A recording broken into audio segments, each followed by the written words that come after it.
Ashamaa harka fuunee akkam jirtu kabajamtootaaf dhaggeeffattoota raadiyoo keessan arraata biyyoolessa Oromiyaa. Nagaan keenya bakka jirtan maratti isnaa qaqqabu isiniin jecha tarkaanfii gootichi waraana bilisummaa Oromoo woboon kaaba lixa shaggar keessa socho'u kan isinitti himu an Leencoo Moosaatiin. Gootichi waraana bilisummaa Oromoo giddugala kaaba lixa shaggar keessa socho'u tarkaanfii fudhateen humna weerartuu diinaa 13 ajjeesuun 8 ol madeessuun 3 ammoo harkaan qabatee kilaashii 13 booji'u ajajni woboo zoonii kaaba lixa shaggar ibseem.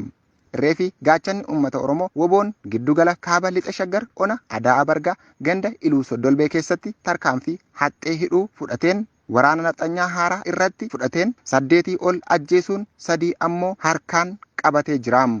Tarkaanfii fudhatame kanaan meeshaa waraanaa kaama 13 qabsoo bilisummaa Oromoof galii tolchee jiraam. Lola ta'e kana keessatti itti gaafatamaan waajjira biltsiginnaa onichaa kan ta'e obbo Katamaa Addunyaa battalumatti yoo ajjeefamu itti gaafatamaan waajjira kominikeeshinii obbo Mararaa Dabaree akka hamtuutti madaa'ee gara Finfinnee riifeer ta'uusaas maddeen nuuf ibsanii jiru. Jarri kun uummata onichaa yeroo garaagaraatti hiraarsuu fi uummata kanatti taphachuun qooda gurguddaa mootummichaaf taphachaa kan turan akeekkachiisi yeroo garaagaraatti itti kennamaa turuunis fudhachuu diduun isaanii kan dagatamu miti. Bifuma wal fakkaatuun tarkaanfii ona Yaayyaa Gullallee magaalaa Daalatti iddoo qubsuma waraana PP yookaan waraana biltsiginnaa irratti onkoloolessa 21/2020 galgala sa'a 2 irratti fudhatameen humna weerartuu 3 du'aan adabee jiraam.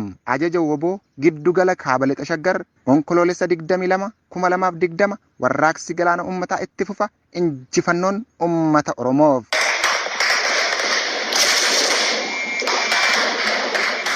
Akkam jirtu dhaggeeffattoota raadiyoo arraata biyyoolessa Oromiyaa sagantaa oolmaa woboo Anjaalawwii qalbeessaati. Waraanni bilisummaa Oromoo golee Oromiyaa keessatti tarkaanfii waraana maafiyaa Itoophiyaa sirna nama nyaataa tarkaanfachiisuuf bobbaate ilmaan naftanyaa ilmaan Oromoo iraarsitu gootichi waraana bilisummaa Oromoo adabbii isheef maluun adabaa jira.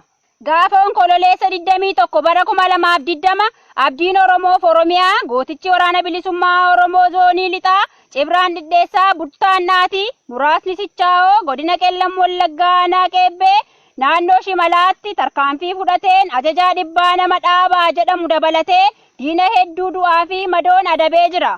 Ittuma fufuun gaafa onkoloolessa 23 bara 2020 Buttaannaati muraasni Sichaa'oo marsaa lammataaf itti deebi'uun naannoo Kaarraa Waddeessaatti tarkaanfii yaalleessaa waraana burjaajooftuu naftanyaa biyoot irratti fudhateen reeffa ishee allaattii sooreera. Guyyaadhuma kana gaafa onkoloolessa 22 bara 2020 irreef gaachanni uummata Oromoo woboon zoonii lixaa Cibraan Diddeessaa Buttaan Gaararbaa muraasni Qilxukaarraa Wallagga lixaa aanaa Qilxukaarraa naannoo Agamsa Bal'aa ganda Idooroo Jirmaa bakka addaa Aleeluu jedhamutti tarkaanfii jabaa fudhateen injifannoo boonsaa galmeessuun goolabee jira.